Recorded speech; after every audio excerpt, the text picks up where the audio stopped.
Estás viendo UACJ TV, señal universitaria.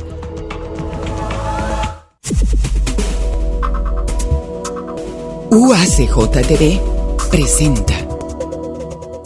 Amigos, ¿cómo están? Bienvenidos. Qué bueno que nos acompañan. Gracias por estar con nosotros en esta emisión de Énfasis. Saludamos a quienes nos ven a través de 44.3, también a quienes nos siguen a través de www.uacj.mx. Quédense con nosotros, vamos a comenzar el espacio del día de hoy.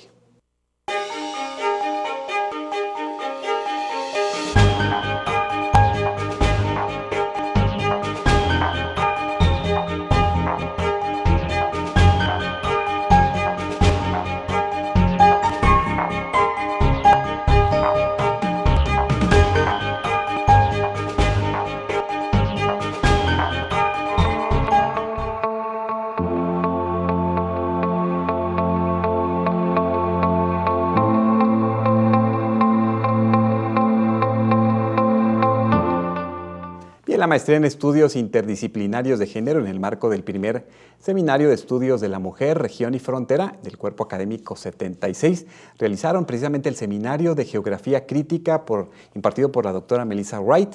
La investigadora es precisamente doctora en estudios de la mujer y es actualmente directora del Centro de Estudios Latinoamericanos en la Universidad de Pensilvania. Los temas que aborda en el seminario fueron precisamente la geografía feminista, intervenciones postestructurales, la identidad, el cuerpo y el lugar, el espacio público, la mujer pública, la ciudad, ciudadanía y un taller sobre desapariciones forzadas. Yo quiero darle la bienvenida aquí a este espacio de UACJ TV a la doctora Wright. Muchas gracias por estar con nosotros estos minutitos que vamos a compartir. ¿Cómo se sintió aquí en la universidad en este compartir con los universitarios? Porque usted viene a abordar temas pues muy interesantes y sobre todo que nos aquejan aquí en la frontera ampliamente. Bueno, muchas gracias por invitarme. Siempre es un placer y un honor estar aquí en la UACJ. Es una institución con que tengo una experiencia muy rica y siempre estoy agradecida de recibir una invitación a estar aquí. Sí, me invitaron a participar en este seminario. Más que nada, es un seminario de geografía crítica y feminista. Y estamos abordando varios temas de cómo entender la globalización, el neoliberalismo y desde el punto de vista feminista. Uh-huh. Precisamente cuando hablamos de geografía crítica en el marco del que nos está usted hablando precisamente, doctora, ¿cómo entender la geografía crítica? ¿Qué espacios de estudio aborda? Uh-huh. La geografía crítica es parte de la disciplina de geografía, que es una disciplina muy amplia que contiene dentro de ella tanto la geografía física, la geografía social y también la cartografía. Y la geografía crítica es parte de lo que digamos que es la geografía social y estamos viendo cómo aplicar ciertas bases filosóficas con ciertas ideas y análisis de los procesos espaciales, geográficos, para poder enriquecer la disciplina y extender su impacto más allá del mundo académico. Uh-huh. El otro día yo estaba viendo precisamente un trabajo cartográfico que identificaba una investigadora de la universidad, donde identificaba un mapa en la ciudad sobre las muertes cometidas por situación de feminicidio. Uh-huh. Y esto nos habla de pues veíamos la ciudad, la observaba y decíamos, en todos los lugares de la ciudad está pasando esto, ¿verdad? Sí. Pareciera que solamente es un lugar específico, o en la percepción pudiéramos decir, no, pues solamente en esta zona periférica de la ciudad sucede, o en el centro, y entonces encontramos ya esta cartografía y nos habla de este fenómeno que está presente en toda la ciudad. Sí, este trabajo esta clase de trabajos es muy importante porque la verdad se puede transmitir mucha información visualmente por hacer mapas y mostrar los procesos sociales por el espacio. Y que es una manera de tener un impacto más grande, es algo que el público puede entender Y entonces un mapa de esta naturaleza muestra el tamaño del problema. Y yo creo que es una manera muy productiva para vincular los estudios académicos con la comunicación pública. En el caso de Ciudad Juárez, ¿qué encuentra usted precisamente en esta cuestión geográfica crítica? ¿Qué debiéramos de saber, no solamente los académicos, sino también los ciudadanos en relación a esta propuesta? Ajá. Bueno, algo que siempre empezamos en la geografía crítica con la idea de que los espacios son lugares dinámicos, o sea, que no son contenedores fijos y rígidos, que estamos produciendo, reproduciendo los espacios donde vivimos, donde trabajamos, de familia, culturales, etc. Entonces, aquí en la frontera siempre es importante ver cómo los lugares de la frontera son lugares que se producen, que se hacen cada día. Desde el punto de vista geográfico, lo que hacemos es cuestionamos por qué producimos los espacios como son, por qué los hacemos en tal manera, cómo podríamos cambiar ciertos espacios y la experiencia de ellos. Y también porque indudablemente la ciudad se puede convertir en un espacio muy amigable, pero también se puede convertir en una trampa en un momento determinado. Cuando hablamos de identidad, de género, de cuerpo, pues no es lo mismo caminar de noche uno de hombre que de mujer. Sí, eso es un excelente ejemplo, que como un lugar, el mismo lugar puede cambiar su significado o la experiencia de este lugar que se cambie con el tiempo y también depende del género, la raza de la persona. Ciertas personas se sienten los lugares con una experiencia de vulnerabilidad y otras personas no. Entonces sí, el ejemplo de las mujeres que en el día puede sentirse bien, como si fuera un espacio más o menos seguro, pero en la noche se cambia drásticamente. Eso se refiere luego a una restricción a la movilidad de la mujer.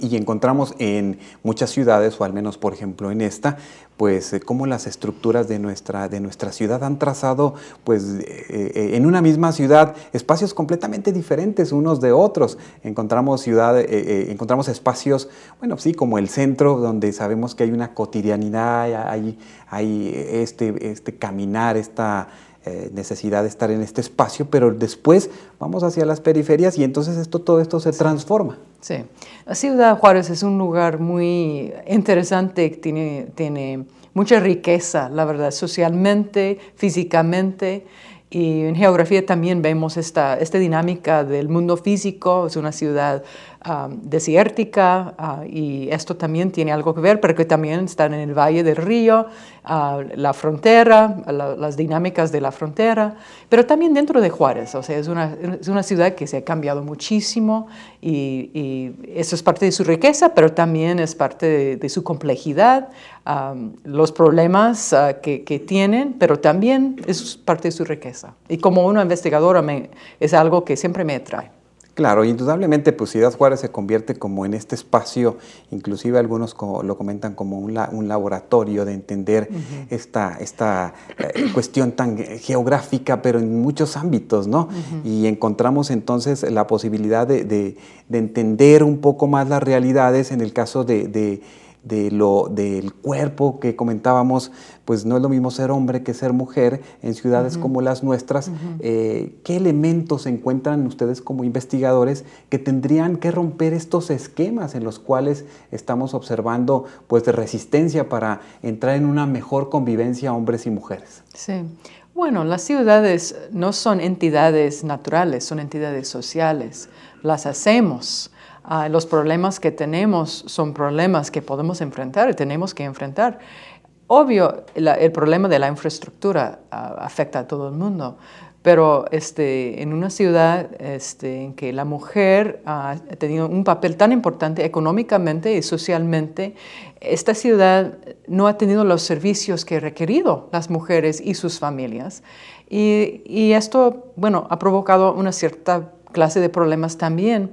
Entonces es algo cuando estamos hablando de los problemas urbanos, es ver cómo una ciudad puede mejorar su infraestructura para, la verdad, mejor servir a su población y mejorar la calidad de vida. Encontramos en algunos lugares de México, inclusive en el extranjero, por ejemplo, en el área de transporte, hay taxis exclusivamente para mujeres o camiones, transporte exclusivamente para mujeres. ¿Esto ayuda amplía estas diferencias entre hombre y mujer? ¿Cómo lo observa desde este proceso de investigación? Bueno, incluso que mañana vamos a hablar de una lectura que se llama Hacia una ciudad no sexista. ¿Cómo se vería una ciudad no sexista? Pues sería una ciudad donde la seguridad de la mujer era una medida, una manera de entender que si fuera una ciudad segura, ¿verdad? Entonces, que la seguridad de las mujeres sería la manera, el desafío, ¿verdad? El desafío político para asegurar que las mujeres se sentían, o sea, que se sientan seguras en la ciudad. No sé si me explico bien.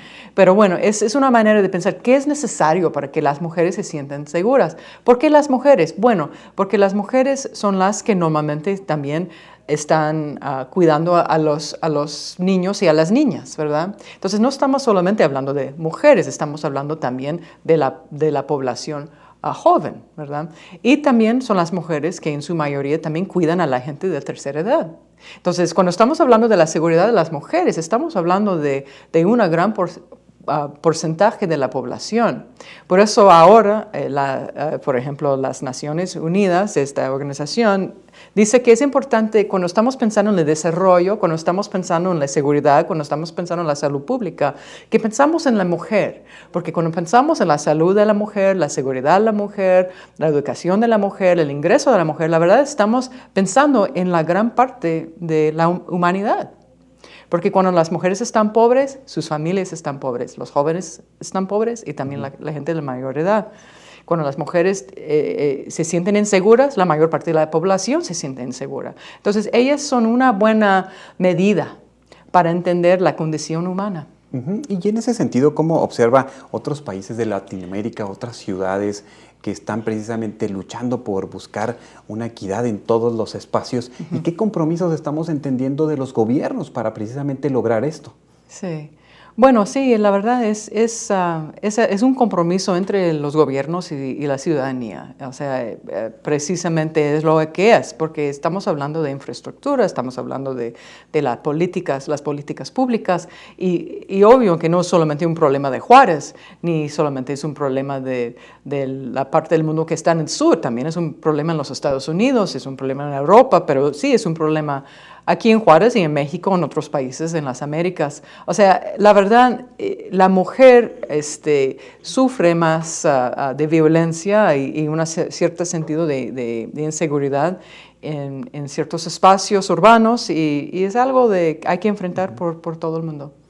Doctora Melissa Wright, cuando hablamos de mujeres y cuando hablamos mujeres latinoamericanas, en el caso de Estados Unidos, por ejemplo, encontramos, todo este fenómeno de la migración, encontramos todo este fenómeno de hombres y mujeres que están en las sombras por la cuestión legal. Y entonces, estas situaciones, ¿cómo las observan ustedes que se acrecentan estas problemáticas en ellos? Porque los encontramos en las sombras, no pueden exigir sus derechos, no pueden exigir respeto también a sus libertades. Sí, no, eso es un problema gravísimo en los Estados Unidos, complicado, también triste, y tenemos que enfrentarlo en los Estados Unidos. Yo soy de los Estados Unidos, por eso yo digo que nosotros y nosotras tenemos que enfrentarlo y crear una mejor política para que la gente que viene al país para trabajar y para hacer una mejor vida, que puedan vivir con dignidad y puedan ser miembros y miembros productivos en la sociedad. Las políticas han creado en ciertos lugares una situación, yo diría que es como apartheid, o sea que la gente tiene que esconderse, tiene que ser invisible, pero que la economía depende de ellos. Entonces es una contradicción en que vivimos, que no es nada agradable, Y también el gobierno mexicano tiene su parte en eso, pero yo diría que donde podemos hacer unos cambios, sí, es en los Estados Unidos para hacer una situación o cambiar una situación para que sea mucho más digna. Claro que sí. Doctora Wright, vamos a hacer una pausa nada más y regresamos para seguir compartiendo con usted. Ok, bueno, ¿Sí? muchas gracias. Amigos, regresamos. Estamos hablando precisamente de este seminario de geografía crítica que imparte la doctora Melissa Wright. Regresamos.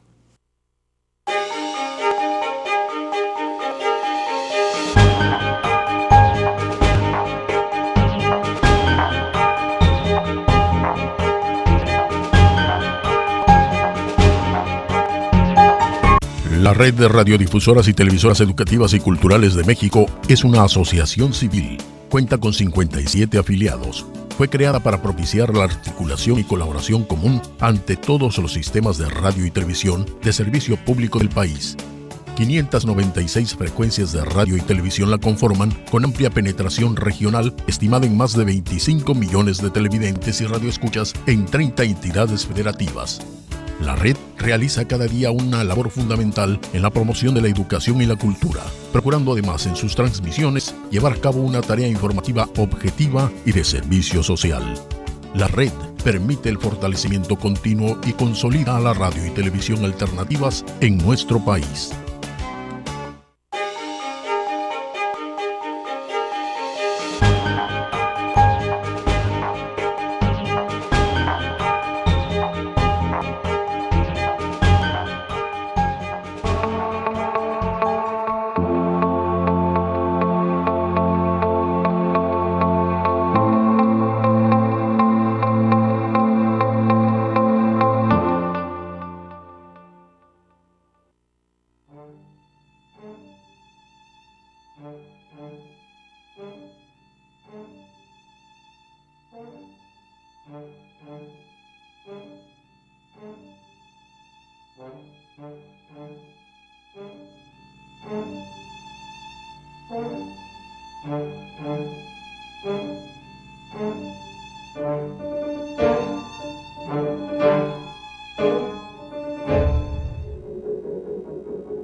La Convención Internacional para la Protección de Todas las Personas contra las desapariciones forzadas, promulgada por la Asamblea General de las Naciones Unidas en el año 2006, establece en su texto que se entenderá por desaparición forzada el arresto, la detención, el secuestro o cualquier otra forma de privación de libertad que sea obra de agentes del Estado o por personas o grupos de personas que actúan con la autorización, el apoyo o la aquiescencia del Estado, seguida de la negativa a reconocer dicha privación de la libertad o el ocultamiento de la suerte o el paradero de la persona desaparecida, sustrayéndola de la protección de la ley.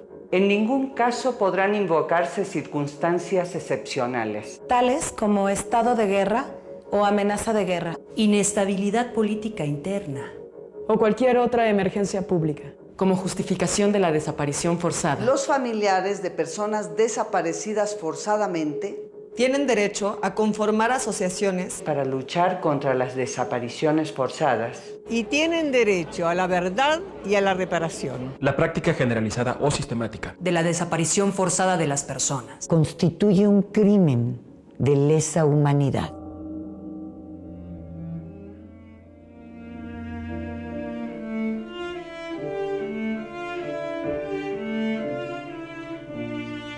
Que las personas solo sean privadas de su libertad en lugares reconocidos oficialmente y bajo supervisión, estando prohibidas las detenciones secretas. Establecer un registro de las personas actualmente encarceladas y permitir que sea inspeccionado por familiares y abogados. Investigar los actos de desaparición forzada y llevar a los responsables ante la justicia. Asegurar que la desaparición forzada sea tipificada en la legislación penal. Asegurar que todos los detenidos dispongan de un recurso judicial para cuestionar la legalidad de su detención. Cooperar con otros estados para asegurar que los culpables puedan ser juzgados o extraditados. Y ayudar a las víctimas en la localización y devolución de los restos de sus familiares. Amigos, estamos compartiendo con la doctora Melissa Wright en el marco del Seminario de Geografía Crítica. Ella es de la Universidad Estatal de Pensilvania. Y bueno, estuvimos escuchando parte de esta reflexión de personas públicas del quehacer artístico que nos hablan de las desapariciones forzadas.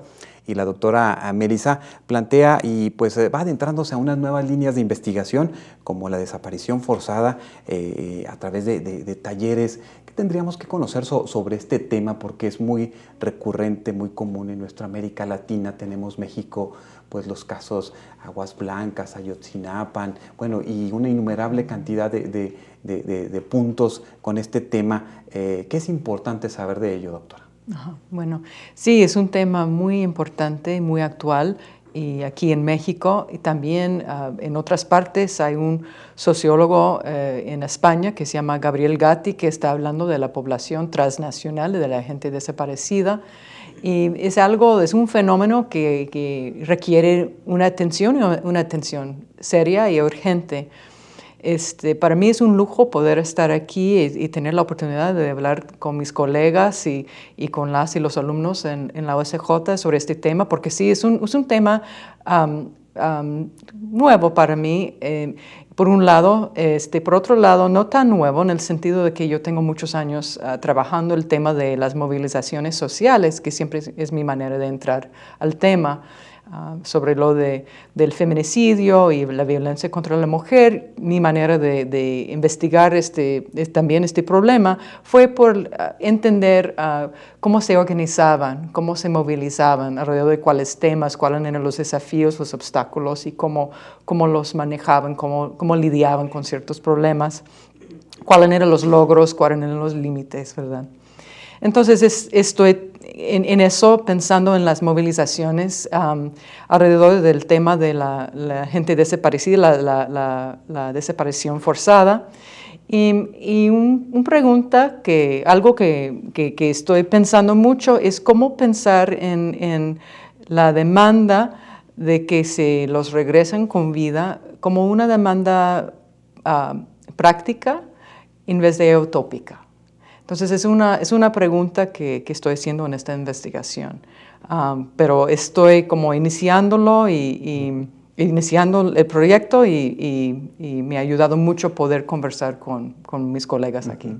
¿Qué elementos encontramos precisamente en estos contextos para que se den estas desapariciones forzadas? Encontramos las periferias, las fronteras, los lugares más pobres. ¿Qué elementos encuentra que precisamente nos genera pues, estas realidades que sufren muchas familias, al menos en nuestro país? Sí, es muy importante preguntarnos por qué ciertas regiones, como geográficamente, y las poblaciones que viven en ellas, ¿por qué son tan vulnerables? ¿Qué es lo que les hacen tan vulnerables? Y cómo podemos pensar en cambiar las circunstancias de su vulnerabilidad a la violencia, a la falta de apoyo de las fuerzas de seguridad, a su miedo en que viven, porque si mucha gente vive con el miedo constante.